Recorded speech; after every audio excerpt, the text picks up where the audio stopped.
ಎಲ್ಲ ನನ್ನ ಪ್ರೀತಿಯ ವೀಕ್ಷಕರಿಗೆ ನಿಮ್ಮ ರಘುರಾಮ್ ಮಾಡುವ ಆತ್ಮೀಯ ನಮಸ್ಕಾರಗಳು. ಸಿನಿಮಾ ಸರಸ್ವತಿಯಲ್ಲಿ ಮತ್ತೆ ನಿಮ್ಮ ರಘುರಾಮ್ ಬಂದು ನಮ್ಮ ಕನ್ನಡದ ಮಂಜುಳಾ ಶರ್ಮಾ ಅವರ ಬಗ್ಗೆ ಇನ್ನಷ್ಟು ಮಾಹಿತಿನ ಹೊತ್ತು ತಂದಾಯಿತು. ನಿನ್ನೆ ನಾನು ತಿಳಿಸಿದ್ದೆ ನಿಮಗೆ, ಇವತ್ತು ಹೇಳ್ತೀನಿ ಅಂತ ಒಂದು ಪಾಯಿಂಟ್ ಬಿಟ್ಟಿದ್ದೆ ನಾನು ತಮಿಳಲ್ಲಿ.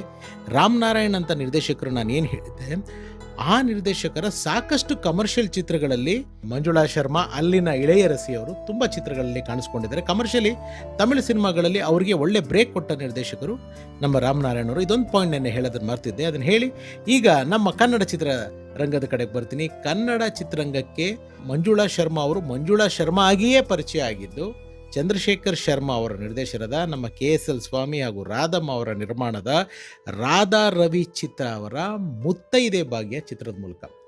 ಆ ಸಿನಿಮಾದಲ್ಲಿ ಚೈಲ್ಡ್ ಆರ್ಟಿಸ್ಟ್ ಅಂತಲೇ ಹೇಳ್ಬೋದು, ಅಂದರೆ ತೀರಾ ಇದಲ್ಲ, ಒಂದು ಟೀನ್ಸಲ್ಲಿರೋ ಒಂದು ಮಗಳು.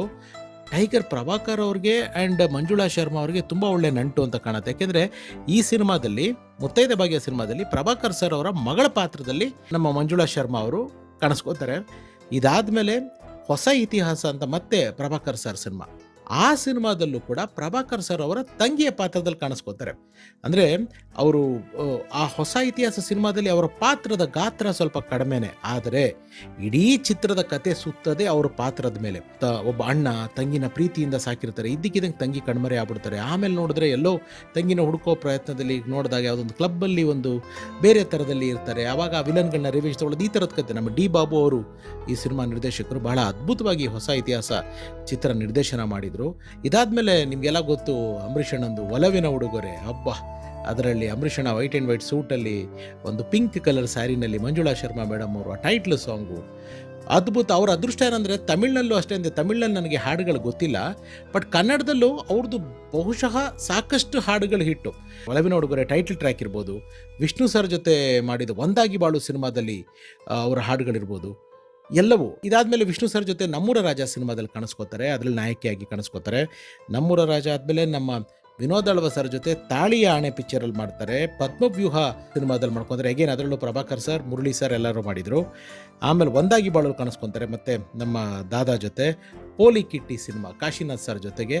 ಹೀಗೆ ಸಾಕಷ್ಟು, ಇನ್ನು ಜೈಲರ್ ಜಗನ್ನಾಥ್ ತುಂಬ ಚಿತ್ರಗಳಲ್ಲಿ ಮಾಡಿದ್ದಾರೆ. ಕನ್ನಡಕ್ಕೆ ಅವ್ರ ನಂಟು ಹೀಗೆ ಈ ಚಿತ್ರಗಳ ಮೂಲಕ, ಈ ಪಾತ್ರಗಳ ಮೂಲಕ.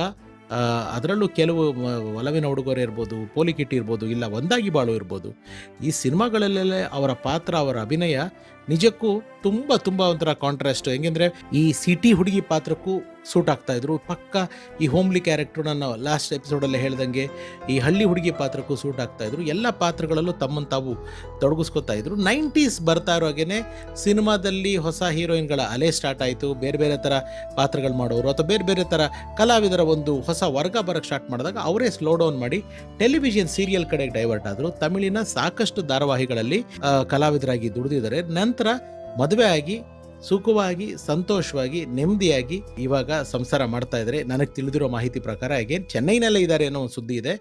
ಕೆಲವರು ಹೇಳ್ತಾ ಇದ್ರು ಇಲ್ಲ ಅವ್ರು ಮಲೇಷ್ಯಾದಲ್ಲಿದ್ದಾರೆ ಅಂತ. ನನಗೆ ಪ್ರಿಸೈಸಾಗಿ ಗೊತ್ತಿಲ್ಲ, ಬಟ್ ನನಗೆ ತಿಳಿದಿರೋ ಪ್ರಕಾರ ಚೆನ್ನೈನಲ್ಲೇ ಇದ್ದಾರೆ ಅನ್ನೋ ಒಂದು ಮಾಹಿತಿ ಇದೆ. ಆ್ಯಂಡ್ ಅವ್ರಿಗೆ ಒಬ್ಬರೇ ಒಬ್ಬರು ಮಗಳು, ಅವ್ರಿಗೂ ಕೂಡ ಕ್ಲಾಸಿಕಲ್ ಡ್ಯಾನ್ಸ್ನ ಕಲಿಸಿದ್ದಾರೆ. ಅವರ ಹೆಸರು ಬಂದ್ಬಿಟ್ಟು, ಅವ್ರ ಮಗಳ ಹೆಸರು ಬಂದ್ಬಿಟ್ಟು ಶ್ರೀಲಕ್ಷಣ ಅಂತ. ಅವರು ಇವಾಗೆಲ್ಲೋ ನನಗೆ ತಿಳಿದಿರೋ ಪ್ರಕಾರ IT ಪ್ರೊಫೆಷನಲ್ಲೇ ಇರಬಹುದು. ಆ್ಯಂಡ್ ಅವರ ಹಸ್ಬೆಂಡ್ ಹೆಸರು ಬಂದ್ಬಿಟ್ಟು ಗೋಪಾಲ್ ಅಂತ, ಗೋಪಾಲ್ ಸರ್ ಅಂತ. ಸೊ ಗೋಪಾಲ್ ಅವರು ಬ್ಯಾಂಕ್ ಎಂಪ್ಲಾಯಿ ಅಂತ ಕೇಳ್ಪಟ್ಟೆ, ಒಂದು ಬ್ಯಾಂಕಿನ ಉದ್ಯೋಗಿ ಅಂತ ಕೇಳ್ಪಟ್ಟೆ. ಅವರು ಬಹುಶಃ ಇವಾಗ ರಿಟೈರ್ಡ್ ಆಗಿರಬಹುದು. ಸೊ ಇದು ಅವರ ಸುಂದರವಾದ ಸಂಸಾರ. ಸ್ವಲ್ಪ ಒಂಚೂರು ರಿಸರ್ಚ್ಗೆ ಟೈಮ್ ಹಿಡಿತು, ಈ ಫೋಟೋಗಳು ಹುಡುಕೋಕ್ಕೆ ಸ್ವಲ್ಪ ಟೈಮ್ ಹಿಡಿತು. ಸೊ ನಿಮಗೋಸ್ಕರ ಫೋಟೋಗಳು ಇವಾಗ ಮಂಜುಳಾ ಶರ್ಮಾ ಮೇಡಮ್ ಅವ್ರು ಹೇಗಾಗಿದ್ದಾರೆ ಅನ್ನೋ ಫೋಟೋಗಳನ್ನೂ ಕೂಡ ನಿಮಗಾಗಿ ತಂದು ಪ್ರಸ್ತುತಪಡಿಸಿದ್ದೀನಿ. ಸೊ ಇಷ್ಟು ನಮ್ಮ ಮಂಜುಳಾ ಶರ್ಮಾ ಮೇಡಮ್ ಅವರ ಒಂದು ನನಗೆ ತಿಳಿದಂಥ ಒಂದು ಸಣ್ಣ ಕಥೆಗಳು. ಇನ್ನೂ ಅವರು ಸಮಯ ಕೊಟ್ಟರೆ, ಅವರು ಒಪ್ಕೊಂಡ್ರೆ ಖಂಡಿತ ಅವ್ರನ್ನ ನೇರವಾಗಿ ಮಾತಾಡಿ ಇನ್ನಷ್ಟು ವಿಷಯಗಳನ್ನ ಸಂದರ್ಶನದ ಮೂಲಕ 101 ನೆನಪಿನಲ್ಲಿ ನಾನು ಹೊರಗೆ ತರೋಕ್ಕೆ ಆಸೆ ಇದೆ. ಮೆಸೇಜು ಮಾಡಿದ್ದೀನಿ, ನನಗಿನ್ನೂ ಅವರಿಂದ ಯಾವುದೇ ರೀತಿ ಪ್ರತಿಕ್ರಿಯೆ ಬಂದಿಲ್ಲ ಅಂತ ತಿಳಿಸ್ತಾ, ಇದಾಗಿತ್ತು ಸಿನಿಮಾ ಸರಸ್ವತಿ ಬೆಳ್ಳಿ ಪರದೆಯ ಸತ್ಯ ಕಥೆಗಳ ಪ್ರಸ್ತುತಿ. ನಾನು ನಿಮ್ಮ ರಘುರಾಮ್. ಸರ್ವೇ ಜನ ಸುಖಿನೋ ಭವಂತು. ಎಲ್ರಿಗೂ ಒಳ್ಳೆಯದಾಗಲಿ. ಮಂಜುಳಾ ಶರ್ಮಾ ಮೇಡಮ್ ಅವರು ನನಗೆ ಇಂಟರ್ವ್ಯೂ ಕೊಡೋವಾಗಲಿ ಅಂತ ಶುಭ ಹಾರೈಸಿ. ನಮಸ್ಕಾರ. Thank you so much. Love you all.